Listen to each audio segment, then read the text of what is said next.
come to me. Focus Features invites you to succumb to the darkness. Nosferatu. From director Robert Eggers comes a masterpiece of horror. He is coming. This creature is a force more powerful than evil. It is death itself.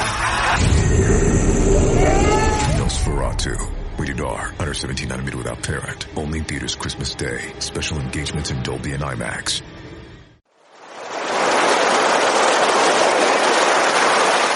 En marea baja, la playa se convertía en el mejor espacio donde pasear con uno mismo, a solas, dando cuenta y haciendo balance de las virtudes y los defectos, las luces y las sombras con las que todos cargamos.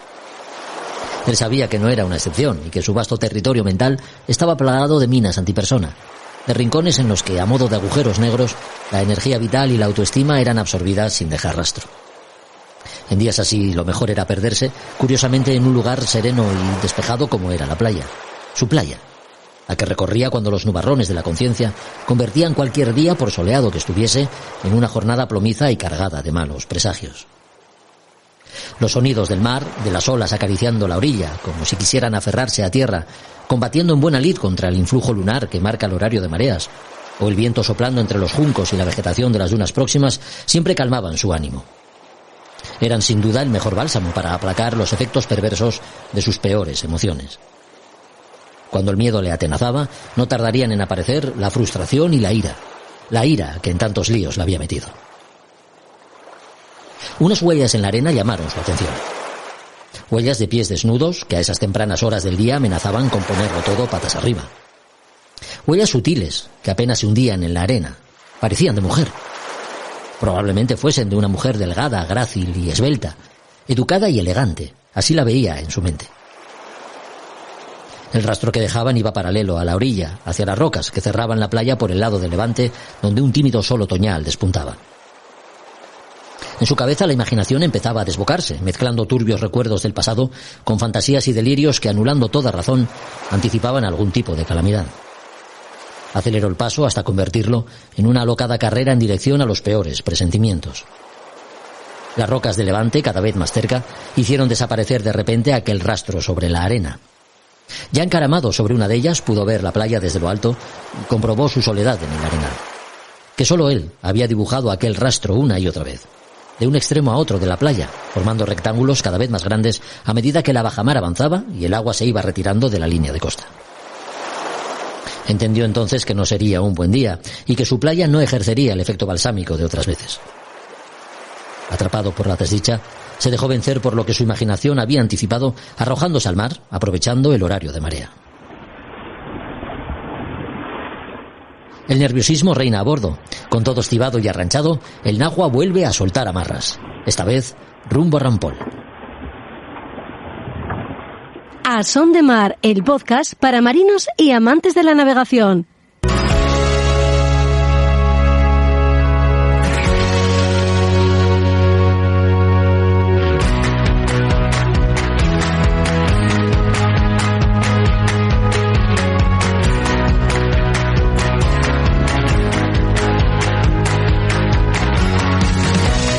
¿Qué tal? Hola a todos, bienvenidos a otro podcast de A Son de Mar, un podcast muy especial por diversos motivos, porque es el primero de este año de 2023, porque es el primero grabado en un formato un poco diferente, en formato tertulia, con dos invitados que además tendremos a cada uno de ellos a un lado de la mesa frente a frente, y porque lo hacemos entre amigos. Ellos y yo tenemos hoy una cita con la historia. Los verdaderos protagonistas son quienes durante los próximos minutos y a través de sus testimonios nos harán conocedores de la evolución de los oficios de la mar. Los dos han estado ya en A Son de Mar en alguno de los primeros capítulos.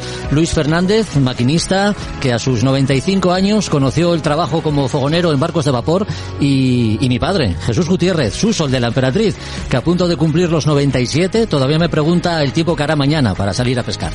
Casi 100 años los que tienen, 100 años en los que las aguas del Cantábrico, el Atlántico y algún que otro océano más han visto de todo, desde una guerra civil a guerras mundiales y desde las grandes lanchas que se movían a remos y con velas a los últimos mercantes y petroleros con grandes avances tecnológicos. Y todo eso lo han visto ellos. Así que lo mejor que podemos hacer, creo yo, es recibirlos con un aplauso, ¿no?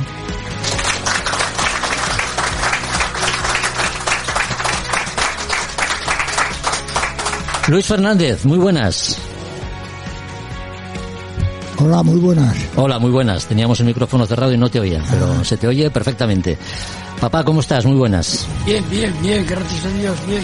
Bueno, vamos a empezar por el inicio, ¿no? Las cosas hay que empezarlas por el comienzo. Y en este caso voy a empezar con Luis, porque contigo, como tengo más confianza, empiezo por él. ¿Te parece? Claro. Las aguas del Nalón, Luis, bajaban cargadas de carbón, el carbón que el río arrastraba, ¿no? De las explotaciones que había río arriba. ¿Quién te iba a decir a ti que era ese mineral el que te iba a poner en contacto con los barcos con los que estarías trabajando después el resto de tu vida, ¿no? Pues la vida que trae esas consecuencias. Ahí empezamos a sacar el carbón que bajaba al río cuando venía fuerte de las escombreras que echaban en las minas. Sí. Y nosotros lo aprovechábamos para venderla para los pesqueros, para ir a Bonito y para navegar los pesqueros. Porque eres un chavalín, eras un crío cuando trabajabas en el río. 11, 12 años. De 12 años completamente seguido ya. A las mareas, con la marea lo trabajábamos, y cuando el río crecía aprovechábamos la ocasión, casualmente cogíamos mucho donde están los quibes hoy plantados en esa isla. En la Unión se juntaban las corrientes y allí nos juntábamos hasta 200 embarcaciones de remo. Y si no sí, como en plan góndola, ¿no? Ahí vais ahí en plan góndola recogiendo el carbón del río. Qué bien. Y así anduvimos ahí años y años hasta que con 19 años me marché a navegar y ya me quedé en la mar para cumplir 57 cuando me marché. En tu caso, papá, naciste en Candás, un pueblo marinero y pesquero por excelencia.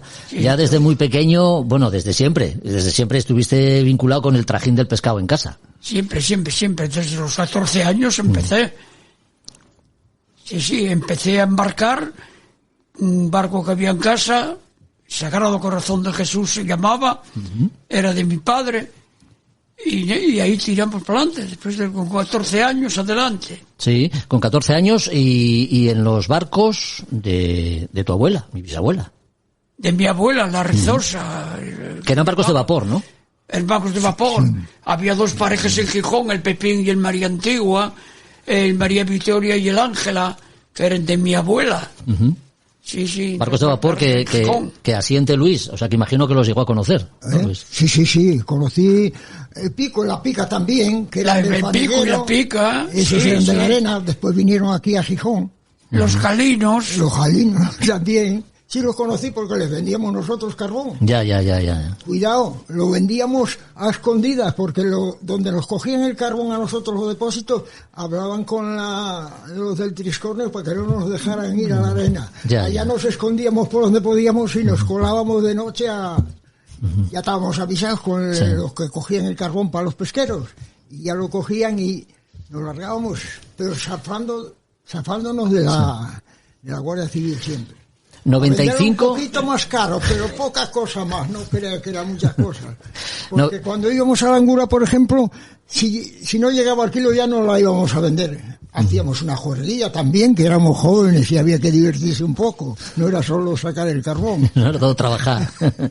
95 y 97 años. ¿Cómo recordáis aquellos años en los puertos, cuando además los pueblos, en el caso de Candás, la gente vivía de lo que se movía en el puerto, ¿no? De lo que se vendía y lo que llegaba al puerto. Candás llegó a tener la industria conservera más importante del mundo, no de España. Bueno. Como Albo, Alfageme, Portané, Ortiz, unas fábricas conserveras que bueno, prueba de ello es en Candás. Desde aquel entonces había más de 100 barcos de gran porte que entraban todos cargados con el asunto para las fábricas estas famosas que había en Candás. Yo recuerdo que me llamó una vez José Antonio Albo que para presentarme a unos americanos que venían meses antes, venían a reservar ya para Navidad la conserva de las fábricas de Candás de Albo,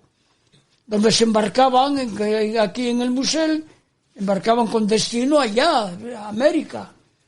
A mí me presentó José Antonio Albo, que éramos amigos, me presentaba a esta gente que llegaba de de América. Uh-huh. ¿Entiendes? Y el aroma bonito que había en Candás, ¿no? Cada vez que se enlataba el bonito. Y se cocía, yo todos los días estaba tocando la sirena de barcos que entraban tanto de Candás como de fuera de Candás. Ya. Sí. Y en tu caso, Luis, sería un poco diferente, ¿no? Porque si tú estabas en San Esteban de Pravia, pongamos por caso, allí el trajín de carbón era mayor, ¿no? Con la mercante de San Esteban, que se cargaba allí día y noche carbón seguido, y si caía algo a la mar, porque lo hacían a veces a propósito, porque digo, no, esto es para que nos dé para siquiera tomar un chiquito, porque ellos llevan lo gordo, y metíamos la piñera allí a la orilla del muere. Mientras desatracaba un barco de Altos Hornos, metíamonos por medio. Todavía murió no hay mucho tiempo el pulpero, que lo conociste, y me dijo, bien vos atrevíais de guaje, meteros entre los dos barcos según salían. Digo, bueno, ya te jugabas lo que fuera. ¿Y cómo eran los barcos de antes? El trabajo en un barco de vapor, yo recuerdo por fotografías que hay en casa, ¿no? El Jorge Juan, por ejemplo, yo no sé si el Jorge Juan ya era diésel. No, el Jorge Juan no. Primeramente mi padre había comprado una embarcación en Santander, que llevaba y ahí murió, que llevaba por nombre Nuestra Señora del Carmen, el barco. Falleció mi padre a los 42 años de un infarto en el puente de ese barco. Pero ya era vieja y tenía un gran motor, entonces construimos en los astilleros de Luanco, de Anselmo, en el dique, construimos el Jorge Juan. El Jorge Juan, verás, lo construimos allí para el motor de Nuestra Señora del Carmen. Pero cuando, una vez terminado y haciendo las pruebas del Jorge Juan en el astillero de Luanco, fuimos a buscar la documentación a la que Candás pertenecía a la ayudantía de Luanco. Fuimos a buscar y queríamos poner el nombre en recuerdo a mi padre, la primera embarcación que tuvo, que es nuestro Sagrado Corazón de Jesús. Y no se me olvida. Y ahí el ayudante dijo que no podía ser, que tenían orden de Madrid, de los primeros barcos que se construían nuevos, llevar el nombre de barcos de la Armada.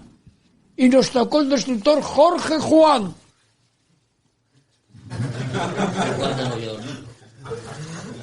Cuyo nombre yo empecé mandando el Jorge Juan con 18 años, pescando muy bien, no está en decirlo, pero puedo decirlo, era campeón, superando a los barcos mayores y todo. El Jorge Juan siempre venía cargado, entonces cuando iba a venir al mundo Jorge, ¿cómo lo vamos a llamarlo Jorge Juan? Por aquel beso, y así fue la vida. Y así fue, efectivamente, porque las primeras experiencias de Luis navegando, ¿cómo fueron, Luis? Yo las primeras experiencias ¿Cuál fue tu primer barco? El año 45 estuve con la que hacía los bloques la cabria que llamaban, con la machina. Allí para San Esteban estuvieron reforzando que el muelle se caía, y estuvieron allí todo el santo verano reforzando, y estuve en los barcos de ellos. En el remolcador tuve más que en el, ¿cómo se llamaba? No me acuerdo el nombre ahora del remolcador, que era pequeño, que era el que sacaba la cabria, y estuve en el remolcador con ellos allí todo el verano, trabajando, echando bloques. Subimos 2 vigas al puente de Soto del barco, que eran las que faltaban, que pesaban 110 toneladas. 110 toneladas. Y la cabria podía con 100 toneladas nada más, y acuérdame que se le pusieron 2 gabarras, una a cada costado, para hacerle flotabilidad, para que tuviera más flotabilidad y pudiera con las vigas. Y sí las llevó para allá y sí pusieron allí. Entonces fue cuando yo empecé a tomar más cosas eso, y después, en el año 47, a últimos embarco, en el Castillo Butrón, embarqué allí de mozo. No me parecía mucho de mozo, porque eso ya yo tenía de andar de marinero, ya eso, y de toda la vida arriba del agua. Bajé para la máquina de palero, y de palero volví para arriba de marinero, y anduve así en aquel barco, de fogonero, de palero. Era malo, era malo, porque lo que acabo de decir, quemaba muy mal carbón, muy mal carbón. De carbón sería, ¿qué sería? Un 25% de lo que meterían. Lo demás era o entrecita o menudos del nalón, como decía un capitán, que se le pusieron las corbatas en mal sitio a la salida de pasajes. no daba el barco, no había y no daba, y tuvimos allí 8 horas fuera, y dice, ¿quién entra ahora con esta mar dentro de pasajes que no estaba como está hoy? Ya. Estaba difícil. Fueron rompiendo rocas allí y eso, pero de aquella era difícil. Pero el barco no andaba, no podía salir del apuro. Y allí tuvimos, me parece que 8 horas en el mismo sitio frente a San Sebastián, dándole. Después parece que calmó un poco y seguimos rumbo a San Esteban otra vez. Fue cuando le llamó la atención al que nos metía el carbón que tenía allí, que era Renfe, era para Renfe el carbón, que se carretaba. Había muy poco comercio por fuera, no había casi nada. El carbón que se carretaba más era para la fábrica de gas de Barcelona, para la Armada, que quemaban carbón, y para Renfe era lo más que andaba más a prisa. O sea, que cargabas primero, si no, parabas aquí en Musel. Yo llegué a parar ahí un mes entero, porque no había viajes para afuera. Hasta que se empezó, después de que se terminó la Guerra Mundial, empezó el comercio, entonces sí, ya se empezó a llevar material para arriba, para levantar a esos países. Y en tu caso, papá, con 16 años que empezaste a mandar algún barco, ¿cómo un chaval de esa edad se bregaba con paisanos ya hechos y derechos? A los 18. Bueno, a los 18 empezaste a mandar, pero ya a los 16 sí, estabas ya era enmarcado. yo el que... Eso, sí. Pues nada, teníamos el Jorge Juan, sí, que lo mandaba un vecino nuestro, eso, entonces el que hacía pescar y todo, ya que era yo, y quien llevaba los perros era aquel, Silvino se llamaba, vecino nuestro. Entonces un buen día en invierno le dijimos que iba a mandar yo, con 18 años. La próxima costera ya que iba a mandar yo, que si quería quedar de marinero, y dijo que no, que de marinero que no quedaba, se fue. Empecé mandando yo el Jorge Juan con 18 años, pescando, gracias a Dios, muy bien, por no decir el campeón que era ya de aquel entonces. En una época en la que no había los avances tecnológicos que tenemos ahora, ni los aparatos que hay ahora, ¿cómo marcabais el pescado? No, desde luego era mucho más abundante que ahora, pero... Antes había que esperar la oscurada, que no hubiera luna, para ver el ardor de Bocarte, víamos el ardor desde lejos ya y tal, y entonces largábamos. Era prueba de ello es que solíamos hacer las primaveras Ondarro a Guetaria, pero cuando había luna, como no tenía fósforo la mar para ver el Bocarte, veníamos para casa a preparar a esperar a que se metiera la luna y que viniera el oscuro. Así trabajábamos, viendo desde lejos ya víamos el ardor. Y ahí trabajaba. Con la oscurada y con la toliña. Con la oscurada. Y con toliña sí, con toliña siempre. Eso fue a primero. Con la toliña siempre. Íbamos a buscar la toliña. Yo me recuerdo que hablábamos con los de estos de allí, de Bañugues, del Cabo Peñas, que estaban a la NASA, a la langosta. Hablamos con ellos todos los días. ¿Visteis pasar la toliña? Sí, pasó para tal rumbo o cual rumbo. Y y encontramos. Y con la toliña era la que buscaba para sus eso. Y luego ponía el Bocarte, bueno, largábamos y el Bocarte o sardina, cuando estaba con la toliña creyendo que salía de la boca metíase en las redes donde quedaba. Fue a través de la toliña del delfín. Era como pescábamos siempre.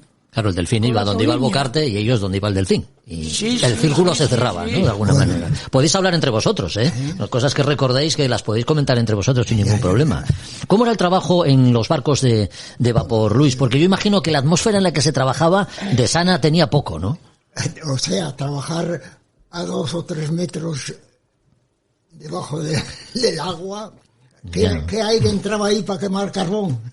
Ninguno. Cuando íbamos por Almería siempre mirábamos para arriba para ver hasta dónde llegaba el palo de poner la vela.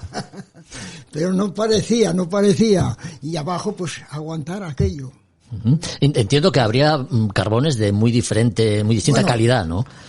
Carbones, yo la verdad, el que quemé que se podía quemar y que andabas muy a gusto, era de la Camocha. El otro mezclábantelo, este no.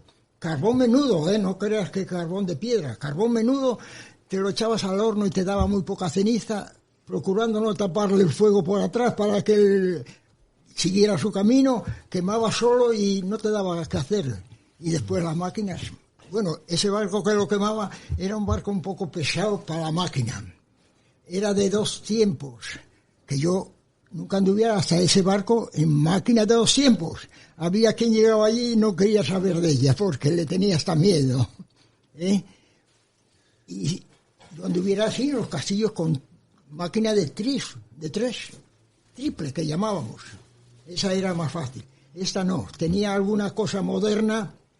Por ejemplo, tenía un caballo que le metieran, que era el caballo americano, no eran los Bormin aquellos italianos, franceses, que aquellos tenían un émbolo solo y claro, el trabajo para meter agua a las calderas tardaban. Pero después vino el americano y sí, con 2 émbolos, chichas, metía el agua a la caldera como quería. Y ese barco estaba hecho, bueno, nunca se reparó. Fuera un cablero inglés de los que arreglan líneas por la mar. Él, en sus días, tuvo que ser un barco muy resistente para la mar.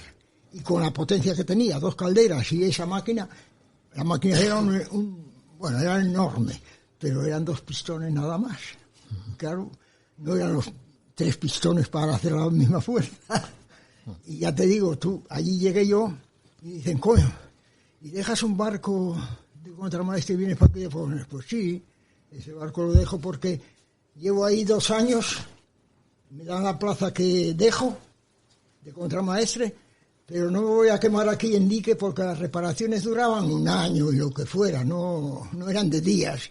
Llevábamos 3 meses reparando, uno tuviera en casa de vacaciones y otro tuviera allí de contramaestre. El contramaestre lo hubiera mandado a un barco nuevo que tenían y yo quedaba en la plaza. Y yo ya tenía el examen de fogonero habilitado, porque lo hubiera hecho en un barco que era de esta compañía, de Moreda, el Caudal. Y estaba con él, pero yo no me importaba embarcar de cualquier cosa. Y allí fui, ya me examinaron estando en el Caudal, y allí fui, y después al final quedé de segundo allí. Y no entendía nada, venía uno, no quería saber del barco. Casualmente yo, un vecino mío, muy conocido además, y dice, me cago en 10 esta máquina, chico. Costaba arrancarla, costaba arrancarla. Y enseguida marchó para los de Duro Felguera, no quiso saber de él. Y otros más, vinieron unos cuantos. Dice, ¿cómo te las arreglas tú? Digo, pues yo me las arreglo porque soy así. Y dije yo, cuando vine aquí el primer día, o los primeros días, mejor dicho, dije yo, este barco está preparado para estar en la mar y con seguridad. Lo que pasa es que tiene más hierro para 2 barcos, no para uno solo, para 2 barcos. Tenía hierro porque no sabían la resistencia de los materiales. Y tenía, para meterle el agua a las calderas, 3. Y solamente andaban con 2. Digo, si tiene para meter agua a las 3, dicen, pero ¿cómo? Si nunca se usó nada de eso. Digo, pues todo tiene su cosa.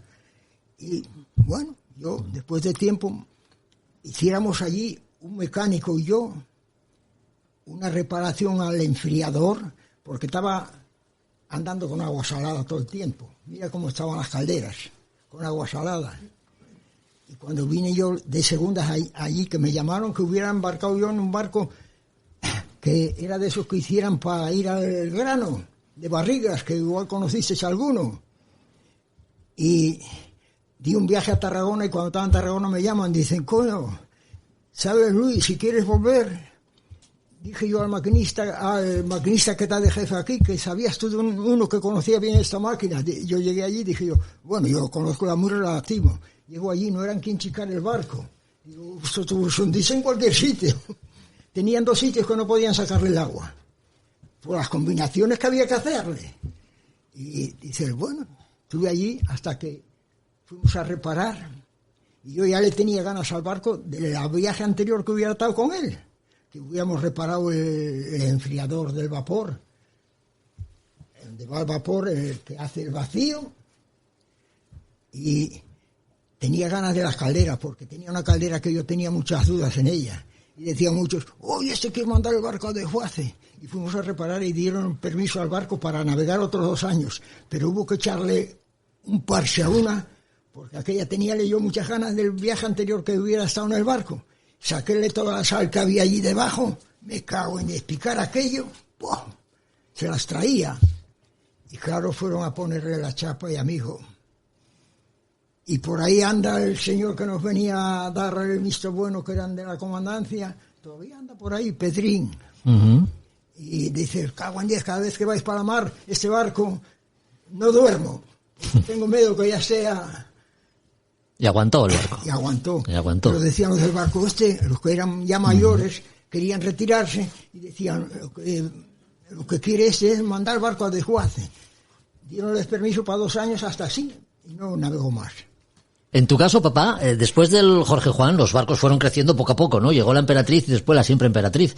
Sí. Con ella las costeras... La Emperatriz. Con la Siempre Emperatriz ya fuisteis, ya hicisteis los viajes a Bonito más largos, ya hacíais otro tipo de costeras, ¿no? Sí. Pero la primera Emperatriz nos sorprendió la galerna del 61 arriba en Irlanda. Que gracias a que este barco, este Emperatriz, que lo compramos de segunda mano nuevo en Casturdiales, salvamos la vida porque tenía la nevera popa y teníamos como 5 o 6 mil kilos, y cuando venían aquellos montes de mar el barco aguantaba, pero debajo de la proa nuestra se fue a pique el águila del mar de San Juan de la Arena, pintaba de rojo, tenía, como éramos compañeros, y tenía aproximadamente como nosotros, tenía la nevera en proa, y al ir hace como los tables de surf en la playa, al agarrarlo la mar que venía de popa, barrenó para abajo, debajo de la proa nuestra con todos ellos. El águila del mar de San Juan de la Arena, compañero. Y nosotros salvamos la vida en esta Emperatriz, gracias a Dios, porque tenía la nevera en popa. Y teníamos 5 o 6 mil kilos de bonito, que al correr sobre aquellos montes de mar, aguantaba más el barco. ¿Entiendes? Pero había los que venían y tapaba el barco, llevó todos los antenes del puente, llevólo todo. Yo me recuerdo que mi hermano y yo, en paz esté ya, nos abrazamos. Y bueno, esto se termina. Porque íbamos escuchando cuando teníamos todavía las antenas que se hundió tal barco, que el Josefina Rodríguez de Candás, un barco nuevo, de vapor nuevo, arrancó el puente con el patrón de costa dentro, desapareció. El Pepín de mi casa, de mi abuela, el Pepín, un barco grandísimo, y todo se hunde. Le salvó la tripulación, el Villa de Suances del Alta, salvó la tripulación del Pepín, que se hundió, era un barco grande. Bueno, íbamos escuchando, pero a una de estas vino un golpe de mar que no surdíamos. Arrancó todo lo del puente y todo, no supimos más. Hasta que llegamos, después de todo eso, llegamos al otro día a casa. Cuando íbamos llegando tal, que veíamos los destellos, no se me olvida, estoy viendo muchas veces, voy para la cama y veo los destellos que se ven del Cabo de Peñes, de lejos, que se ven, que nada más que se veía, no se veía el faro, pero veíase el destello y parecía que nos ve y llegamos a casa. La galerna del 61 que también cogió a Luis navegando, ¿no, Luis? Refiriéndome a desuso, yo andaba en un barquito de 850 toneladas, recién hecho aquí y montado en Bilbao. Resulta que ese temporal cargáramos chapa en Rotterdam para Euskalduna, Bilbao, y papel en Echeveringe, un puerto pesquero de Holanda, al norte de Rotterdam. Y no salimos de ahí, del puerto aquel, porque tenía bastante peligro la salida, y salimos al otro día de madrugada y cogimos todo ese temporal, lo cogimos en la mar. Pasamos por dentro, donde estaban pescando, con la mar llana completamente. Dimos ahí una vuelta y cogimos un bonetín de unos 5 kilos sería, y seguimos, porque veníamos a Burdeos a descargar la pasta de papel y el papel que traíamos. Entramos en Burdeos, eran las 4 de la tarde, y a las 10 de la noche estábamos por la última boya de fuera de Burdeos, dándole al oeste completamente, íbamos para Bilbao y íbamos dándole a buscar la galerna famosa. cuando a las 6:30 de la mañana yo estaba en el puente con el capitán y dije yo, ahí la tienes, mira cómo asoma. Entonces dimos vuelta y le pusimos popa para Bilbao. Corrimos desde las 10 de la noche hasta las 6:30 de la mañana a buscar el viento, a buscar la galerna. Y ya te digo, pasáramos por entre estos y fue cuando ya nos enteramos por las emisoras de que hubiera ahí, porque era mucho lo que venía. Era una galerna, ya te digo, nosotros no nos hacía nada, un barco 850 toneladas, pequeño sí, pero no nos hacía nada. La vivisteis de forma muy distinta, ¿no? Los dos, porque claro, uno en un barco mercante y yo en un pesquero. Cuando llegamos a Bilbao, lo primero que hice, ir a enterarme, porque como los de Altos Hornos conocía todo lo de los barcos yo, de andar allí tantos años, y llego a Baracaldo y lo primero que pregunto, lo que nombró el Águila del Mar. Y en el Águila del Mar justamente andaban uno de Tapia, él y 2 hijos. Lo salvó un francés, que llevaban ya el puente a popa y todo lo demás bañera para el bonito, para pescar, a gusto. Y esa y otra, se perdió. La otra no me acuerdo yo el nombre, pero sí, se perdieron 2. Porque ese año ya sabríais vosotros, o dirías, se fueron 62 o 63 hombres de aquí del Cantábrico, con los barcos para abajo, no solo de aquí, de San Juan de la Arena, ni del otro, de varios puertos, se fueron abajo. Sí, también hubo barcos vascos, ¿no? Y ya te digo, barcos vascos que se hundieron. Cuando me dijeron en Baracaldo todo lo que pasaba. Pero, bueno, a nosotros nada, no nos hizo nada así. En poco a poco, aquella mar era ya después ya exagerada, pero nada. Yo recuerdo, bueno, voy a repetir lo de la galerna. Yo recuerdo que íbamos escuchando que ya teníamos los antenes todavía, íbamos arrollados por la mar, y repito, salvamos la vida porque teníamos unos 6.000 kilos y era el único barco que tenía la nevera popa. Y al correr como los estables de la playa, al correr sobre aquellos montes de mar, aguantaba más el barco. Lo que el Águila del Mar tenía, como nosotros éramos compañeros, y tenía la nevera en proa. Claro, y al venir y al correr sobre tal, barrenó para abajo. No se me olvida. Muchas veces voy para la cama y estoy viéndolo. No se me olvida, aquello fue terrible, terrible, terrible. Y algo Luis nos quiere contar del Mondalino. Es un barco al que le tiene especial cariño. El Mondalino, el primer viaje inaugural, tuve en Bilbao a pruebas un mes, salimos 2 veces allí a pruebas y tal, y salimos con carga general, todo botellas de vino, conservas, bueno, todo esto que rompía fácil, ya lo entiendes. Y salimos para arriba ya un mal tiempo, Llegamos a Hamburgo, descargamos, cargamos, salimos para Dunkerque, Francia, y encontrábamos una boya porque el Mar del Norte estaba balizado después de la guerra y había que seguir las balizas, porque si no, lo que había debajo te voló más de uno. Bueno, cogíamos una boya y la otra no había manera, no la encontrábamos. Y después de estar dándole vueltas y mal tiempo, dicen de tierra que la boya número tal que la llevó el temporal, que coja tal rumbo y que ya adentro de hora y media que nos coge el práctico. Allá fuimos a Dunkerque, en Francia. Salimos cargados de Dunkerque, movieron carga y tal, traíamos carga bastante comprometida, traíamos en la máquina, en la bodega dentro, abajo, en todo, dos máquinas para de aquí, para langreo. 2 máquinas para langreo, 2 motoras para mover trenes y eso. Y una caldera encubierta porque la bodega estaba ya ocupada. En la bodega del 2, que tenía 2 bodegas el barco, 850 toneladas, mira lo que era, cubierta corrida. Y en la bodega de proa venían 2 camiones, el chasis y la cabina. Y en la del 2 venía la caldera esa. Ay, amigo, salimos un día muy bien, 2 días muy bien, al tercer día, ya el temporal ya no nos dejaba. Nos pusimos a la capa, aguanta, 2 días, al segundo día, ya era imposible. Nos pega uno, nos lleva la caldera contra un lado, que venía en cubierta, dobla un puntal, que era de envergadura, porque estaban hechos para eso. Y, bueno, reventó los pies derechos que aguantaban la obra morta, 3. No los arrancó total, solamente uno metía un poco de agua, los demás no, estaban abollados. Y al segundo día, un golpe de mar nos deja al garete del todo. Con la tumba que llevábamos, con la caldera al otro costado. Sí, ponte ropa de aguas, gomas a las botas y a trincar ahí con el barco de popa y con mucho cuidado, que no era nada valiente de popa. Y trincabas allí lo que podías. No nos llevaba a la mar por casualidades.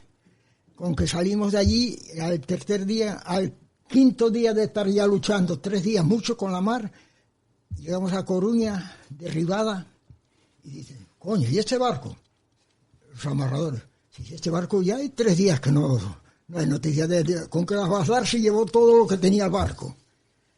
Bueno, allá gobernaron aquello un poco, pusieron el puntal, volvió al sitio, que sería un acero bueno, sería de garantía porque el alemán que alquiló el barco sabía lo que estaban haciendo en Escalduna, porque lo vigilaba él cuando alquilaron los barcos. Y hacerle las pruebas a Bilbao, les consentimos hacer las pruebas, no le metan carga al puntal hasta que no se les hagan las pruebas. Bueno, de allí salimos para Porto, Portugal. El puerto estaba cerrado. Dice el capitán, me lo dijo a mí directamente, coño, aquí entraste muchas veces. Digo, sí, ¿qué tiene que ver? Yo entré, sí, pero... Bueno, digo, esto es un puerto casualmente como donde yo nací, como San Esteban de Pravia, con una boya ahí afuera, el río, cuando hay corriente le cambia el canal, o la mar cuando hay de fuera se lo cambia también. Así que iba a venir la noche arriba y para Leixois, en Leixois el puerto cerrado. A última hora iba a oscurecer y dice, voy a abordar el puerto, agarra el timón y vamos para adentro. Y venga, para adentro. Vino, no pasó nada, después descargamos allí, vino enseguida la lancha y dijo, no, comandante, no pasa nada. No pasa nada, que no estaba para un barco estar ahí afuera de una noche entera con esta mar que hay. Era muy alta, no había viento, pero la mar era muy alta. Y allí cargamos otra vez, y venimos a descargar la caldera y las máquinas aquí a Gijón. Cuando estaba la caldera a esta altura en la bodega, creo que eran 2 metros, rompe los cables. Digo, si eso ya lo veía cualquiera que rompían los cables, lo que disteis vosotros. Digo, estamos en España si no hay otra cosa que hacer. Es así. Sí. Allá sacaron las máquinas y fuimos para Bilbao, allí hicimos las pruebas y otra vez a luchar otra vez con los temporales. Y allí eché 22 meses. Eché 2 navidades por allá y cuando el capitán no, era un chaval joven, 27 años tenía, pero tenía una condición muy buena que si le decías, esta carga no va bien así, hay que hacer esto y amarrar de esta manera, sí te atendía. Ahora el que quedó después era mayor que él, unos 40 y tantos, ya no, decía, siempre estáis igual, va a sacar esa carga. Digo, bueno, pues que arregle la carga lo que tiene que desarreglar, que arreglaba los coches que llevabas a veces. Un viaje fastidioso, 2 Mercedes hermosos. La miel. Cargáramos que vino tarde la miel, que la traían de ahí de La Rioja o de por ahí, en bidones. Me cago en 10, digo, saquen esa miel de ahí, pongan los coches en el sitio de ella, hombre. Y él no quiso. Me cago en 10, cuando llegamos arriba los 2 Mercedes estaban machacados. Porque llegamos a cargar en ese barco con lo pequeño que era, hasta 30 y tantos bosbajes de esos pequeños escarabajos. Sí, traíamos para aquí, para España y para Portugal, Y carga para arriba de conservas, sí. Fue el único barco, después de tantos años navegar, que pude quitar la fame. Nos está pasando el tiempo, y lo que sí me gustaría es que ya que tenemos gente y hay público, pues y tenemos además un micrófono que nos lo permite, si alguno de los asistentes quiere hacer alguna pregunta a estos invitados, pues yo os dejo amablemente el micrófono para que lo podáis utilizar. Así que eso, en ese sentido, no hay ningún problema. ¿Alguna pregunta, algún voluntario? Adelante, Alejandro. Sí, hola, muy buenas a los dos. Nada, bueno, es una pregunta a los dos. Es simplemente por curiosidad. ¿Cuánto duraban las campañas en la mar? O sea, ¿cuánto tiempo estabais en la mar y cuánto tiempo estabais en casa? Es decir, ¿cuáles eran las condiciones? ¿Quieres que te diga las mías? Yo las vacaciones antes de la huelga que tuvimos con los barcos de Altos Hornos y con toda la flota, era de un mes y levártelo cuando, si estabas por afuera, bórrate de ellas hasta que no llegaras al país. Ahora no, teníamos 5 meses trabajados y 2 de descansos, pero ojo, eran que no cobrábamos ni sábados ni domingos, y el viaje lo dabas igual, que fuera sábado, que fuera domingo, que fuera lunes, que fuera martes. En tu caso, papá, la campaña más larga era la de Bonito, imagino. Bonito, 15 y hasta 20 días sin entrar. Sí, a la Cacea de aquel entonces, sí. Ya luego después tuvimos los barcos más modernos, como la Emperatriz Grande, donde tenía grandes viveros con cebo vivo, que ya entrábamos a menudo, pero con 20 y 30.000 kilos o eso.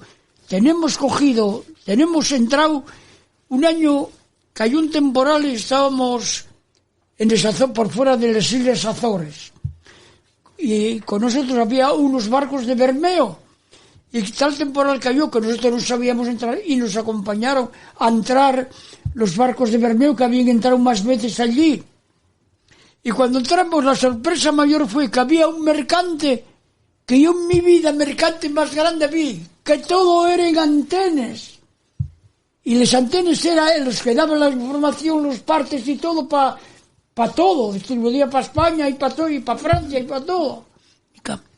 Pero ¿cuál fue la mayor sorpresa? Estando dentro del puerto, mirábamos para abajo y todo era un casco de centolio. ¡Madre de mi alma! Andamos al cocinero, oye, danos un pedazo de Bonito, y teníamos los tarrafinos de sacar, cuando abocarte, que los tenían para sacar con tarrafín, el bocarte. Con un tarrafín echamos, y pues no podíamos sacar el tarrafín para arriba de centollos. Entramos para poco tiempo después, ya empezaron a comercializar aquello, los que vivían allí, en los Azores. No había ni agua, ni centollos, ni agua. Comercializarlo todo y eso, me caches en 10. Hablando de los primeros viajes que hacíais a las Azores, yo cuando era pequeño, yo un crío, siempre me contabas la misma historia del el negrito, era el morenito, ¿cómo se llamaba el perro que iba a bordo? ¿Llevabais un perro? El negrito. El negrito. Tenemos un perrín que era muy marinero, pero era muy travieso, siempre estaba como al tiempo, por encima de los tapes de regala y todo, con temporal. Un día cayó al agua el negrito. Me cago, y ahora cayó el agua el negrito, un temporal. ¿Y ahora qué hacemos? Subir un tarrafín para arriba, con un tarrafín, y allá en popa, poco a poco, el Provin venía, quería ganar el barco, estoy viendo, quería ganar el barco, quería ver con la carina, tapaba la marejada, y a una vez estiramos el tarrafín y cayó con suerte dentro. Cayó dentro del tarrafín y el modo de salvar la vida. No, yo me acuerdo del negrito porque cuando veníais de Azores para tierra a vender el pescado, que siempre me decías, ¿cómo sabía aquel perro que veníamos para tierra? Porque se ponía en proa, ¿no? Mirando. ¿Cómo sabía? Sí. Que ya veníamos. ¿Cómo es esto? A ver, ese palangre no lo entiendo yo. Que se le caen los auriculares. El negrito el perro, ¿cómo sabía él cuando poníamos después de 10, 12 o 14 o 15 días de mar que veníamos para tierra? Mangabas en la prueba y manda carajo. ¿Cómo sabía ya qué cosa, qué instinto, qué... Bueno, estoy contándolo y estoy viéndolo. Pintaba era de negro el Provin. Bueno, nos hacemos una idea de cuánto más o menos podían durar las campañas, ¿no? La de Bonito, digamos que era sobre todo los primeros viajes eran los más largos, donde más tiempo se echaba. Echamos más de 20 días, 20, 25 de Cacea. A la Cacea, cuando primeramente íbamos a Cacea. Ya luego después cuando empezábamos, que la Emperatriz tenía grandes viveros, tenía 45 toneladas de viveros de agua, ¿entiendes? Para llevar el cebo vivo. ¿Entiendes? Hacíamos el cebo vivo, había que esperar un día o más a que reposaran, a que se hicieran a los viveros y llevante para afuera. Uh-huh. En el caso de Luis, pues 5 meses y 2 meses en tierra, ¿no? De descanso. No sé si hay alguna pregunta más. ¿Alguien quiere hacer algún otro tipo de pregunta? Porque aquí tenemos de todo, ¿eh? Aquí hay jefes de máquinas, capitanes de puente, estudiantes futuros profesionales del mar. No sé si hay alguna otra pregunta que se quiera hacer. Aquí hay temas de los que hablar, ¿eh? Hola, buenas tardes a los dos. Una pregunta para los dos. ¿Cómo hacíais para la información meteorológica, la previsión meteorológica? ¿Cómo se hacía antiguamente? Porque ahora hay muchos medios, es muy fácil, ¿no? Pero antiguamente, sobre todo campañas largas fuera de tierra, ¿cómo lo hacíais vosotros para saber la previsión meteorológica? Gracias. A ver, ¿quién contesta primero? Yo, América navegaban por sextante. La meridiana de mediodía navegaban, la cogían ahí y después por la luna iban sacando eso. Y por la costa se navegaba según los cabos que vías, pues les dabas el rumbo que podías librar del próximo que cogías. Eso marcaban a las 4:15 de pasar a aquel y sabías más bien el rumbo. Y después la gente era muy astuta, los mayores prestaba como miraban, no perdían una estrella, no perdían nada pudiendo ver de noche. Y navegaban así. Uh-huh. Y en el caso de un pesquero, ¿cómo abarrutabais el mal tiempo? Entonces, bueno, teníamos el gonio, teníamos buenos aparatos ya de aquel entonces nosotros. Y a través del gonio y eso, pues nos corregíamos. Sí, a través teníamos gonio, teníamos todo. Ya nos corregíamos a través de eso, sí. Y luego ya empezasteis a poder, digamos, hacer uso de la telefonía, ¿no? De la costera. Claro. El radar vino después, todavía en este último barco que yo anduve 21 años en él, todavía tardaron 2, 3, 4, 5 años en obligar a meter el radar. Uh-huh. Y las ondas también. Ya no te desviabas del calao que vías que el barco podía eso. Cuando vías que disminuía, y en las galernas si te tocaban cerca de tierra, larga para afuera. Y había algunos que decían, hombre, quiere que nos moramos con mucha agua para ahogarnos primero. Digo, sí, vete a la costa, métete a la costa y que te pase cualquier cosa. A ver, aventuras en la mar, muchas, las que queráis. Conocimos vuestros inicios y conocimos vuestra trayectoria profesional. Sí. Llega un momento en que os jubiláis, como se jubila todo el mundo. Sí. Y de alguna forma, pues seguisteis vinculados a la mar. En tu caso, Luis, bueno, pues porque había muchas personas en el muelle que pedían asesoramiento mecánico. Sí. Y en el caso de mi padre, porque se hizo con una embarcación y todavía a día de hoy sale a pescar, ¿no? Sí. ¿Qué tiene la mar que siempre buscáis el contacto con ella? Yo tuve en Santander, porque aquella que está ahí escuchándome, uh-huh, estaba en Santander trabajando, íbamos para ahí 8 días y ya me conocí allí que teníamos riñas de venir a ver la mar. Llegaba aquí y dice, coño, ¿cómo vienes para acá? Y cuando no iba a pescar decíame, coño, ¿cómo se te nota que no sales a la mar a pescar? Le decían los que andaban por el muelle, ¿no sabes? Los que tenías algo confianza con ellos. Bueno, confianza con todos, yo gastaba confianza con todos. El que no saludaba, digo, bueno, gracias, ya saludarás otro día. Yo cogía el cabo a todo el mundo. Bueno, eso me enseñaron. Llegaba una lancha, me salía del pantalón con la lancha que estaba, le cogía el cabo y lo amarra. Y siempre buenos recuerdos. Hay alguno que me dio muchas veces las gracias por lo que le asesoré para los motores. Más de uno, pero bueno, aquel vino, estábamos en Peñas fondeados pescando, como estaba sucio y estábamos todos. Y ahí viene esa lancha y que nos van a vestir y no viene de frente a nosotros. Y era uno de Avilés, que hubiera metido 2 motores, que yo le dije que le quería meter uno, pero con la misma potencia uno. Digo, no, mete 2, que una lancha de esta la manejas muy bien con 2 motores. ¿Te pasa algo en la mala? No, tienes el otro. No hagas caso. Hazme caso, que te lo dice este abuelo. Le dije ahí. Y venía enfrente de nosotros, digo, nos van a vestir, decía el dueño de la lancha que estaba yo, que nos van a vestir. Digo, no viste, ya sabrás que estamos aquí. Y vino y dice, Luis, gracias, estoy muy contento con la maniobra. Digo, bueno, anda. Bueno, pues yo... Eran 2 chavales jóvenes, una pareja muy joven. Yo amé tanto la mar y la sigo amando, que los hijos lleven años. No te da vergüenza, deja la canoa, deja tal. No es verdad. Como me quitéis esto, y les digo, si tengo la desgracia o suerte de quedar en la mar, pongáis en la esquela, amaba el mar y el mar lo llevó. Punto. Esa es mi vida. Todavía hoy. Cumplo dentro de 2 días, cumplo los 97. Y estoy listo para salir. A las 5 de la mañana cuando esté Bonavante. No se va a quitármelo. Pues yo aquí... No puedo. Aquí de los barcos, a muchos venían a mí, Yo nunca me di esa importancia porque había quien la despreciaba. Coño, que me pasa esto. Digo, mira, suelta esto y ya verás lo que tienes. Coño. Digo, no, yo no te lo puedo soltar, que estoy jubilado. Yo no vine aquí ahora a más de uno, Venía el pobre Robertín, que ya murió hace tiempo. Y siempre te traía... Bueno. ¿Llegasteis a salir juntos en pesca deportiva, cuando en alguna lancha? Sí, estuvimos juntos, salíamos juntos. Navegamos juntos un día. Con don Luis, veces, eso, 2 veces. Fui con él a Bonito. Y vino conmigo, sí, Luis, sí. O sea, que si había una avería no había problema con Luis a bordo. No había nada. No, pero no te dejaba. Solo que conmigo. Sí. Yo ahí, ya te digo, y en asunto de amarras puede decir Jesús, ahí, como decía un señor que era muy inteligente, era el apoderado de sus días, ya el hombre murió.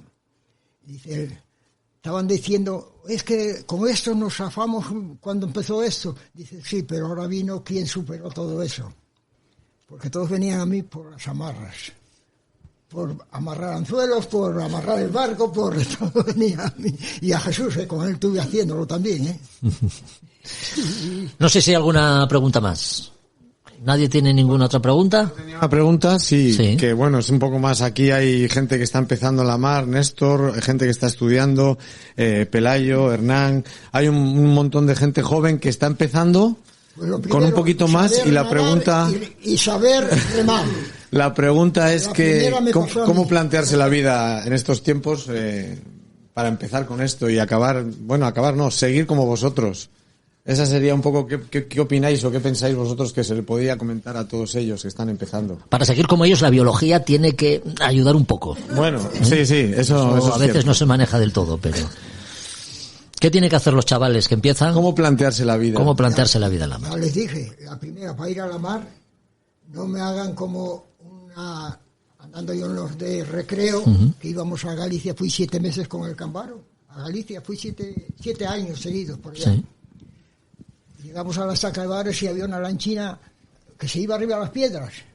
Y le tiro la amarra, agarran la amarra, se la tiré del barco yo. Yo fui el que se la tiré. Se la tiro y no fueron quien a amarrarla. Soltaron aquella, vuelvo otra y ya íbamos nosotros arriba. Digo, ay, lo sentimos mucho, pero más adentro yo no te meto la lancha porque ya estoy muy cerca de las rocas. O sea...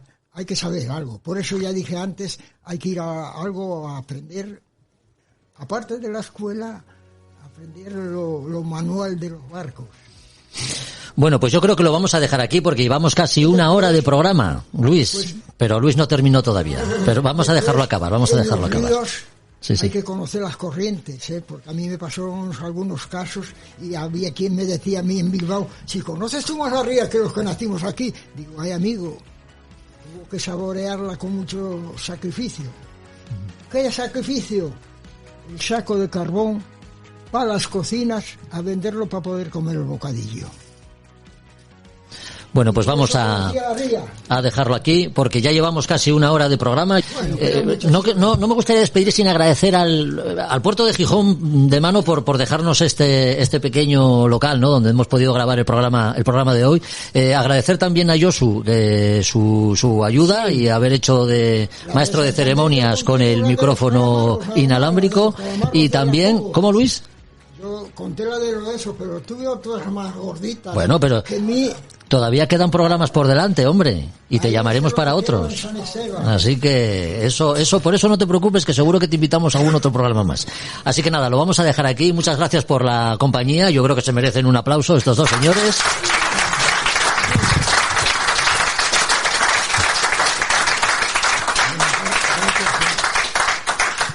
Y con eso nos quedamos. Gracias y hasta otro programa. Hasta aquí otro podcast que daría mucho de sí. Horas podríamos estar hablando con Luis y mi padre, dos personas que desde la más temprana juventud han estado trabajando en la mar, a veces en condiciones durísimas. 95 y 97 años tienen, respectivamente. Una porción muy pequeña de las experiencias que han vivido las hemos conocido en este capítulo. Si te ha gustado, ya sabes que puedes compartirlo en redes sociales y en cualquiera de las plataformas que emplees para escucharlo. Volvemos en 15 días. Hasta entonces, adiós.